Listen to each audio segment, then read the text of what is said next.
Hello and welcome to all our viewers in Nigeria and around the world to News Brief on Global Television, coming to you live from the nation's capital, Abuja. I am Anthony Momodu. The Lagos State Special Offences Court in Ikeja has set January 7, 2025 to decide on the objection raised by former Central Bank of Nigeria Governor Godwin Emefiele regarding the $4.5 billion and 2.8 billion naira fraud charges brought against him by the Economic and Financial Crimes Commission.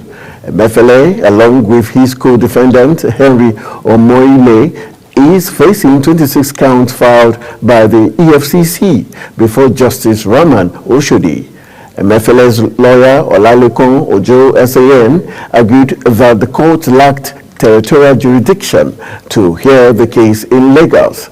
He contended that the alleged offenses, including abuse of office, were committed outside the jurisdiction of the Ikeja Special Offences Court.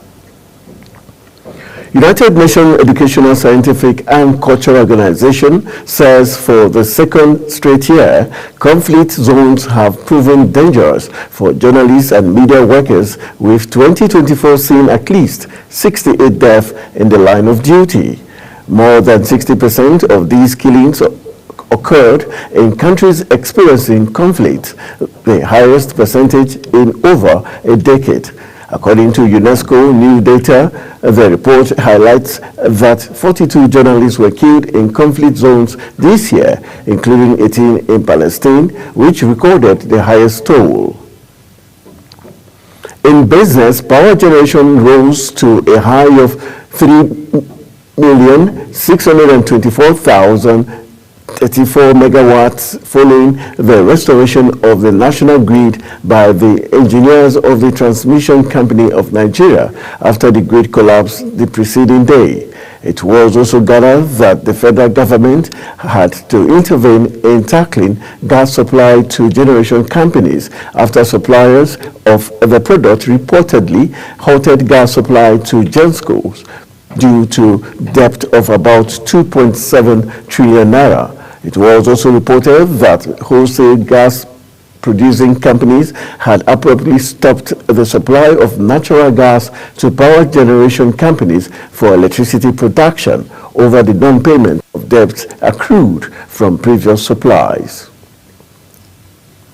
The board of the World Bank Group is expected to meet and decide on approving a $500 million loan to Nigeria to boost the rural access and agricultural marketing in the country. According to information obtained from the Washington-based institution, the loan is for the Rural Access and Agricultural Marketing Project Scale-Up. It is designed to bridge the gap between rural communities and the broader marketplace, facilitating smoother access to agricultural markets, schools, and hospitals, and promoting social cohesion among rural populations. On the foreign scene, a fire at a private hospital in southern India killed at least 6 people, police with more than 24 others injured in the blaze. Building fires are common in India due to a lack of firefighting equipment and a routine disregard for safety regulations. All 6 victims were found unconscious inside a lift at the hospital in the city of Dengul. In sport, China jailed a former Premier League star and men's national coach Li Ti for 20 years for bribery, snaring one of the country's greatest football figures in a sweeping government crackdown on corruption in sports.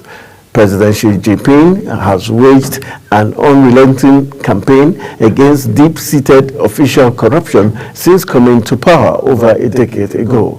Anti-graft authorities took aim at the sports industry in 2022 and have announced a string of convictions for former football administrators this week.